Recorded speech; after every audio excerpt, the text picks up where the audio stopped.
Would you guys like to call each other a little bit more? It's planned. It's planned. It's coming.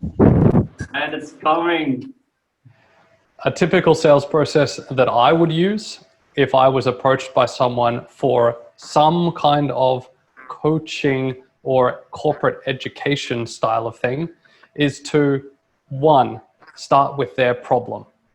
2, start with my solution. 3, start with the process for us to work together. And step 4, the outcome that they will get after working through that process together. Step 5, and this is the part that a lot of people get stuck with, is that's where I talk about the money. I talk about how it is that they're going to pay for this and what value that they will get based on steps 1, 2, 3, and 4, and how that justifies the price discussed in step 5. Okay, so we will have coaching processes and sales processes. We might have a coaching process, we will have an anchoring process, we'll have a getting rid of anchoring process. Now, in your own words, I'm interested to hear. So we'll do a little revision, and I'd like to revise a couple of things, and I'd like to hear it in your words. And then we'll revise a little bit of the work we did on Monday. And we're going to discuss a little bit about what people come and how we may coach them. That is today's session. So by the end of today's session, you'll be more comfortable creating your own processes, or perhaps using some processes that you may already have in the back of your imagination. And as Tapan mentioned, he may intuitively go through the process. So perhaps you guys intuitively have coaching processes already. So at the end of the session, you'll understand more about the processes that you may select or choose from. You will also understand more about the ICF levels in relationship to the way they coach. We'll also learn a little bit more about perhaps how you would like to work as a coach and how that relates back to the neurological levels. So that's our plan for today. And starting with revision, we'll jump back to meta programs and then into the neurological levels, and then coaching using all this stuff. Now, what if you have a client who is looking to do something and he has a preference for introvert like behavior, but he has to become more extroverted? Then we might take them on a process to change that. And there are various processes that we could use to change that. But then we'll probably have in our brain a few different ideas and processes we can use to change that. And if this person has come to you through the ICF, or you are in a boardroom with other ICF-like coaches, or you're on a joint project and you're hired partly for your professional status, wearing the right clothes with the ICF logo, I would like to suggest you stick to more ICF-like procedures rather than, say, using an NLP one where you might hypnotize them. So you guys are going to have a toolbox of processes you can use, and you'll have a response like Darko, like, how many? How many? Interesting response. How many? How many? Sorry, is Darko standing for ICF or NLP? Darko actually runs Gestalt therapy. He's been running Gestalt therapy practice for quite some time. So it's NLP or ICF? Yes. I'm sorry. Yes, yes. NLP. Yes. Well, when the NLP started, the first person they modeled or learned from was Gestalt therapist Fritz Perls, the creator of Gestalt. So we got a whole pile of Gestalt therapy or Fritz Perls like modalities that we could use to change it. We could do a whole pile of stuff like Virginia Satir, family therapist, and perhaps hit it with her questioning techniques or her questioning processes.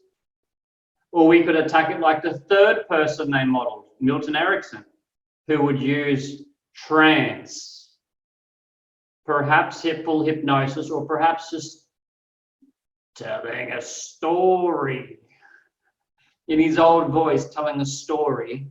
So as an NLP practitioner, you have a whole variety of tools you can choose from. So you'll have this whole toolbox to choose from in how to make the changes. Whole pile of different NLP processes. But if you're in the ICF wearing a nice business shirt in a boardroom in Shanghai, Hong Kong, or Zurich, you might want to take them through an ICF process. So, and if you are listening to me doing a live coaching session or a recorded coaching session, or you're listening to Chris Tapan doing a coaching session, while you're listening, you could realize, hang on, the coach is taking them up here. Example, well, you have this new position. How would you like to be different? How would you like to see yourself in the bigger picture? Something, yeah? And you guys can listen and recognize that the coach is kind of taking the client up here. You could also have someone who might be, say, a new coach, and they could do the same thing. You might have someone that says they want to be a bit different. Okay, so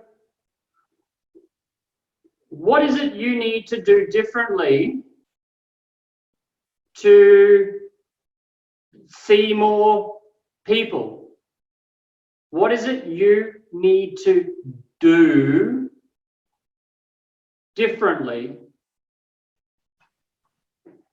What is it you need to do differently so you can see more people? Do differently. So what kind of level might that be on? So neither way is wrong. All ways are okay, because all different approaches can lead the client to getting better results. So I do think some of the solutions are different, and the solutions will lead you different places, but I really want you guys to make sure you know that your client will get some change, because all you are is change. All they are is change, right? So if they're breathing calmly and able to keep breathing, and you talk to them on any kind of level, there's a very, very strong chance you're going to get them through. Okay, Chris, what would you like to add at the moment, sir? I'd love to hear your input. Or maybe how a different way. I'm just going to pull back the curtain a little bit and just expose what Adrian was doing just then. Some little NLP communication techniques that he was pushing into his imaginary coaching session. This is something that we're going to do much, much later, but I just want you to be mindful of some of these things. What he was doing, consciously or unconsciously, is he was using a concept called an embedded command. It is a hypnotic conversational technique. Sorry, Adrian, I'm exposing you for the Wizard of Oz. I think that would have been an unconscious one.